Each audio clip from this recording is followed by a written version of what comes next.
They swore vows of poverty. They fought as some of the most respected soldiers in the medieval world. They guarded pilgrims, built fortresses, managed money, and served kings. Then, in a single morning, Templars across France were arrested. All at once. But why? Let's slow down. Here are the Knights Templar in 10 minutes. The story begins in Jerusalem, a few decades after the First Crusade. The city was under Christian rule, but reaching it was another matter. Pilgrims traveled hundreds or even thousands of miles to visit the holy places of Jerusalem. The roads could be dangerous. Robbery was common. Travelers disappeared. Around 1119, a French knight named Jacques de Molay gathered a small group of companions. Their purpose was simple: protect Christian pilgrims traveling through the Holy Land. But there was something unusual about these men. They were knights, and they were also members of a religious brotherhood. They took vows of poverty, chastity, and obedience. They prayed, they followed religious discipline, but they also carried swords. The King of Jerusalem, Baldwin II, gave the group quarters on the Temple Mount. Christians believed this was the site of the ancient Temple of Solomon. From this came their formal name, the Poor Fellow Soldiers of Christ and of the Temple of Solomon, or, more simply, the Knights Templar. At first, they were small, then powerful supporters in the church began promoting the order. In 1129, the Templars received formal recognition at the Council of Troyes. The idea of the warrior monk now had official support, and across Europe, people began to take notice. Donations followed: land, farms, houses, money. Entire estates were given to the Templars by nobles and wealthy families. Some donors wanted to support the defense of the Holy Land. Others hoped the order would pray for their souls. Many probably wanted both. In 1139, Pope Innocent II granted the Templars extraordinary privileges. The order answered directly to the Pope. Local bishops had limited authority over them. They also received important exemptions and protections. Over time, Templar properties appeared across France, England, Iberia, Italy, and other parts of Europe. These properties were not simply castles filled with knights. Many were farms and estates. They produced grain, raised animals, collected income, and helped support Templar operations in the Eastern Mediterranean. This was the real strength of the order. A knight fighting in the Holy Land could be supported this way, by land hundreds of miles away, in France or England. The Templars were becoming more than a military unit. They were becoming an international organization, and that network created another opportunity. Medieval rulers and wealthy travelers had a problem. Moving money was dangerous. Coins were heavy. Roads were uncertain. And carrying large amounts of silver or gold made a traveler an obvious target. The Templars already had secure houses, trusted officials. Properties spread across different kingdoms, so they became involved in financial services.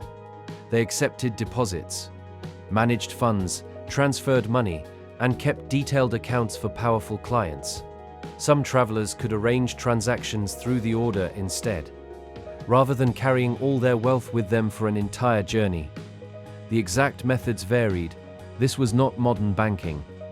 And the Templars did not invent medieval finance. Italian merchants and other institutions were developing their own financial systems. But the Templar network was unusually large. Kings noticed. The French monarchy used the fortified Paris Temple as an important treasury center. Templar officials became involved in royal finances and in the movement of large sums of money. The order had begun as a small group protecting pilgrims. A century later, it was managing wealth for some of the most powerful people in Europe. That made the Templars useful. It also made them visible. But the Templars were still a military order. Their white mantles and red crosses became familiar symbols of the Crusader states. Templar knights were highly organized. They lived under strict rules. On campaign, discipline mattered. Individual knights were not supposed to abandon formation simply to chase an enemy or seek personal glory. The order often occupied dangerous positions in Crusader armies, and over time, the Templars gained a formidable military reputation, but discipline could not make them invincible. In 1187, the main Crusader army suffered a catastrophic defeat at the Battle of Hattin. Templars were among the prisoners captured by Saladin's forces. Many captured members of the military orders were executed. The defeat opened the road to Jerusalem. The city fell to Saladin later that year. The Crusader states survived, but they were weaker. Over the next century, their territory slowly disappeared. Then, in 1291, Acre fell. Acre was the last major Crusader stronghold on the mainland. Templars fought in the defense of the city. When Acre was lost, the surviving order withdrew from the Holy Land and eventually established its main headquarters on Cyprus. The Templars still owned property. They still had money. They still answered directly to the Pope. But the world that had created them was changing. Their original mission had become harder to explain, and powerful institutions are often most vulnerable when people begin asking whether they are still necessary. By the early 14th century, France was ruled by King Philip IV. Philip had serious financial problems. His wars were expensive, his government needed money, and the French crown had repeatedly used aggressive measures to strengthen royal finances and royal authority.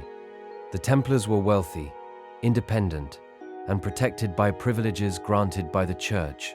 Philip also had access to accusations against the order, claims of secret initiation rituals, denial of Christ, abuse of the cross, improper sexual acts, and the worship of a mysterious idol. Today, many historians treat these accusations with deep suspicion.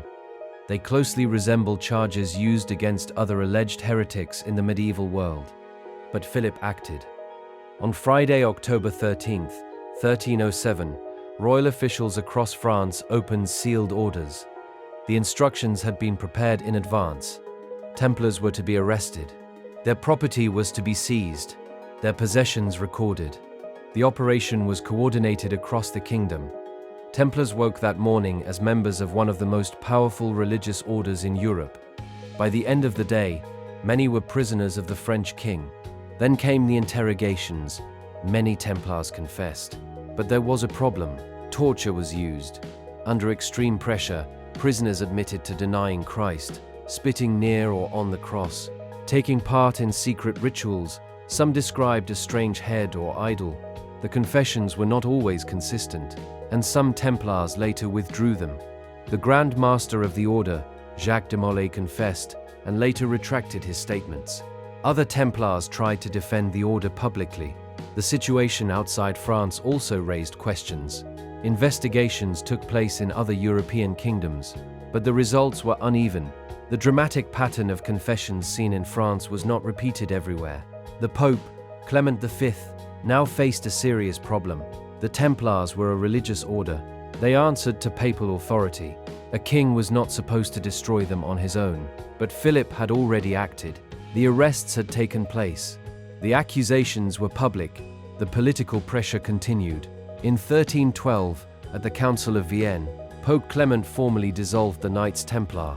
The order itself was suppressed without a final judicial declaration that it had been proven guilty of the accusations made against it. The institution was finished, but its Grand Master was still alive. In 1314, Jacques de Molay was brought before a crowd in Paris. He and another senior Templar were expected to receive permanent imprisonment. Instead, they publicly rejected their earlier confessions. For medieval authorities, this changed the situation. They were now treated as relapsed heretics. Jacques de Molay was burned at the stake on an island in the Seine. Then came the legend. Later stories claimed that from the flames, de Molay called Pope Clement and King Philip to face God's judgment. Clement died soon afterward. Philip died before the end of the year. It was a remarkable coincidence, but historians cannot confirm that de Molay ever spoke the famous curse attributed to him. The story appeared and grew through later retellings. By then, however, the real Knights Templar were gone, and the legendary Templars were beginning to take their place. Were the accusations against the Templars true? The surviving evidence gives us very good reasons to doubt many of them. Confessions obtained under torture are difficult to trust. The accusations were inconsistent, and investigations outside France did not always produce the same results. But reducing the entire story to one greedy king stealing Templar gold is also too simple. Philip IV had financial motives, but money was only part of the story. The Templars were a wealthy institution with unusual privileges. They controlled property across Europe. They answered to the Pope. And after the loss of the Holy Land, their purpose was increasingly uncertain. Philip was also a king who had spent years expanding royal authority and confronting institutions that stood in his way. The destruction of the Templars was about money, but it was also about politics, law, church authority, and power. Most of the order's property was officially transferred to the Knights Hospitaller, although the process was complicated and rulers sometimes retained assets or demanded payments. Individual Templars met different fates. Some were imprisoned, some joined other religious institutions, others simply disappeared from the surviving records. There was no secret Templar army waiting underground, no final battle. The order ended through arrests, investigations, legal proceedings, and political pressure. The reality was slower than the legend, but perhaps more revealing. The Knights Templar disappeared as an institution. Their name did not. Over the centuries, stories appeared about hidden treasure, secret survivors, lost knowledge, underground organizations. Some later groups claimed connections to the Templars. Writers turned them into guardians of ancient secrets. Modern novels, films, and games pushed the mythology even further. Most of those stories tell us very little about the medieval order itself. The real Templars were strange enough. They were monks who fought wars, landowners who took vows of poverty, soldiers supported by farms and estates spread across Europe, and members of a religious order whose financial network became useful to pilgrims, nobles, and kings. They rose because the medieval world had a use for them. They fell when that world changed, and when a powerful king decided they had become a problem. The legend says the Templars disappeared into the shadows. History suggests something less mysterious. They were built by institutions, protected by institutions, and, in the end, destroyed by them.